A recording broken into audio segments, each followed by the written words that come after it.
Have you ever found yourself wondering why you freak out about money? Maybe your heart races when you check your bank balance, or you feel guilty buying something nice for yourself, even when you can afford it. Perhaps you blow through your paycheck on impulse buys and later ask, why did I do that again? What if I told you it's not just about dollars and cents, it's about your past? Today, we're digging deep into why your relationship with money might have more to do with your childhood than with your bank account. Stick around, because understanding this could literally change the way you see money and yourself. A little kid, say 7 years old, quietly observes as their parents argue about paying the rent. The child's too young to understand interest rates or budgets, but they feel the tension, the tight voices, the stress in the air. Scenes like this imprint on us. In fact, research suggests that by around age 7, our subconscious has already absorbed countless messages about life, including money. Essentially, your 7-year-old self is often still calling the shots in how you handle money as an adult. Think about it. As kids, we're like sponges. We soak up our parents' attitudes and behaviors without question. If money was a source of stress in your house, you might have internalized the belief that money equals anxiety. If your family never spoke about money at all, you could have learned money is taboo or not my business. If you grew up feeling poor, hearing "we can't afford that" on repeat, you might carry a fear of spending or a sense that there's never enough. On the flip side, if you were cushioned from financial concerns, you might struggle to budget or subconsciously expect that everything will just work out. One way or another, your early family dynamics planted subconscious scripts about money. Psychologists actually have a name for these deep-seated beliefs: money scripts. These are the subconscious stories about money we start writing in childhood. And boy, do they stick with us. Often we don't even realize we have a script playing in the background, yet it silently drives our adult decisions. It's why two people can grow up in different worlds and end up with totally opposite money habits. Each is acting out the script they learned when they were young. In other words, no one is crazy with money.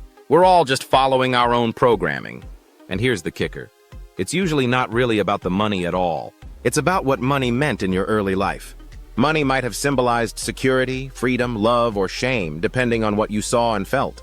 Those first experiences, whether it was birthday money that made you feel loved or a panic at the grocery checkout when a payment was declined, created emotional memories. Over time, your brain tied certain feelings to money. So later, when you face a money situation, that old emotional memory can flare up. That's why a simple act like swiping your card can trigger real panic if it once brought you embarrassment. Your rational mind might say, "It's fine, I have enough in the bank," but your subconscious is busy sounding a red alert, remembering the shame of that past moment. It's not only our families that shape us, it's also the world we grow up in. Think about Western culture.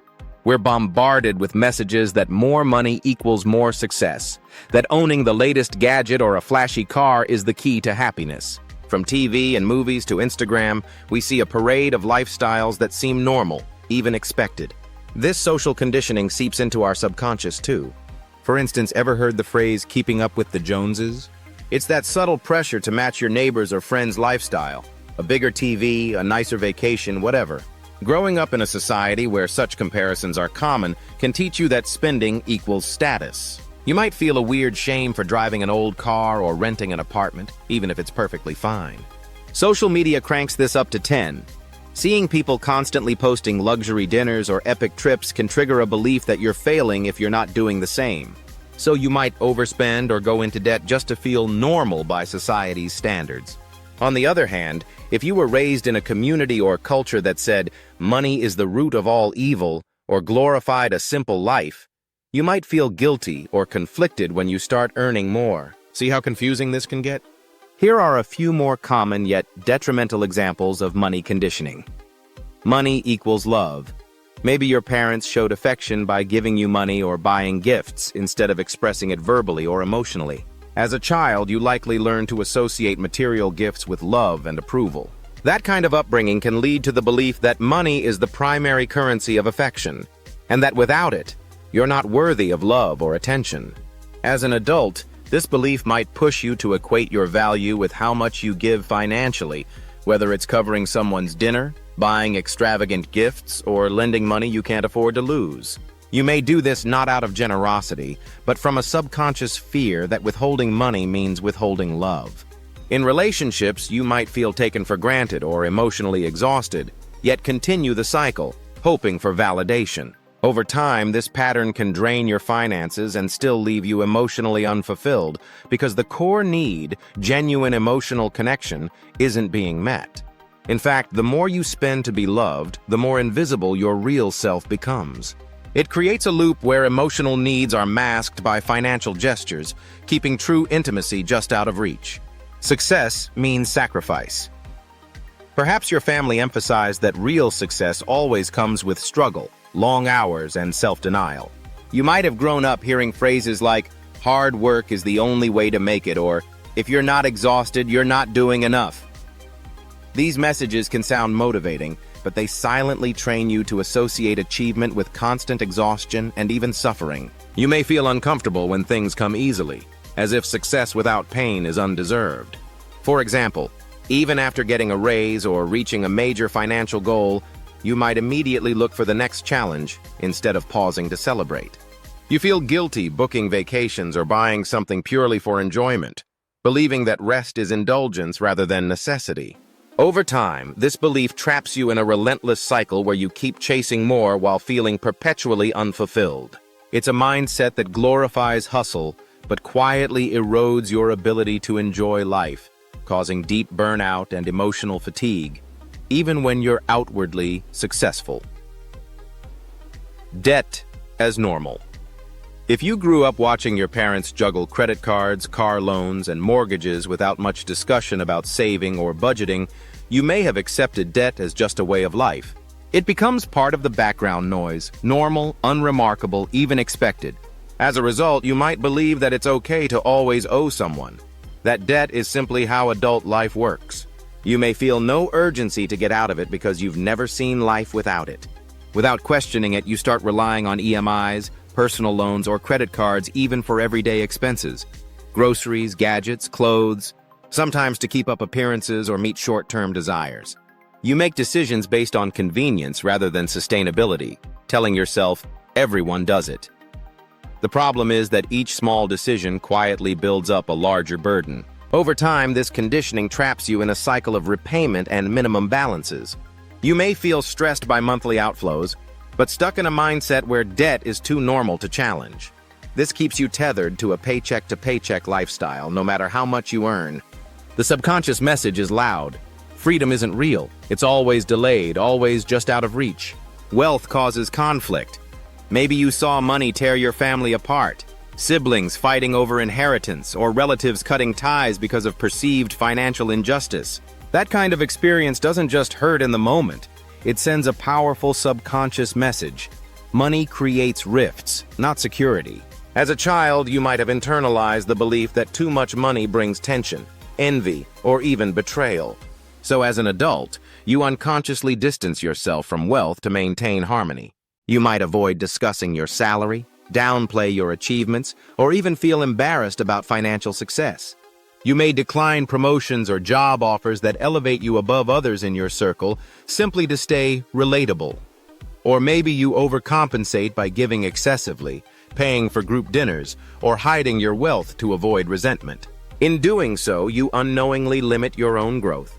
Your subconscious is trying to protect your relationships, but it's doing so by keeping you small, stuck between the desire to succeed and the fear of outshining others. Being rich makes you selfish. If you grew up hearing that wealthy people are greedy, corrupt, or arrogant, you may internalize the idea that wanting more is morally wrong. Maybe you heard adults in your life say things like, "They must have stepped on people to get there," or "All rich people care about is money." These messages get lodged deep in the subconscious and shape your identity. So when financial opportunities come your way, whether it's asking for a raise, increasing your prices, or pursuing a profitable side hustle, you hesitate. Even if you've worked hard and stayed ethical, you feel like wanting more somehow makes you less kind or less grounded. You might avoid talking about money altogether, downplay your success, or even decline promotions that put you in the spotlight. Not because you're not capable, but because you're scared of being seen as greedy or arrogant. This internal conflict creates a constant tug of war. You crave growth, but you fear it will compromise your values. Over time, this tension keeps you stuck, playing small, earning less, and underliving your potential, all just to prove you're still a good person. Before we move ahead, pause and reflect. Do any of these patterns sound familiar to you? Maybe one stood out sharply, like guilt around spending or hiding your financial wins. Maybe you saw bits of yourself in several. That's completely normal. These subconscious beliefs are powerful precisely because they operate in silence until we shine a light on them. Whether your money mindset was shaped by years of messaging or a few intense moments, the result is the same. A set of invisible rules your brain follows automatically, and those rules might be quietly sabotaging your progress. Becoming aware of them isn't just enlightening. It's the first step toward breaking the cycle. Sometimes a single emotional event around money leaves a scar. Psychologists now recognize financial trauma as a real thing. It's not trauma in the sense of war or disaster, but it's deeply emotional. For example, imagine as a teenager you excitedly swipe your debit card on a date and declined. You feel humiliated. That rush of heat to your face, the knot in your stomach, that's your body recording an intense money memory. Years later, you might still feel a stab of panic at any checkout line because subconsciously you dread feeling that shame again. It's like a flashback. Your body remembers even if your mind tries to shrug it off. In our next video, we'll dive into exactly how to rewire and heal those subconscious money beliefs. Now that you know what they are and where they come from, it's time to learn how to change the script. Stay tuned, because your relationship with money is about to get much clearer and much healthier.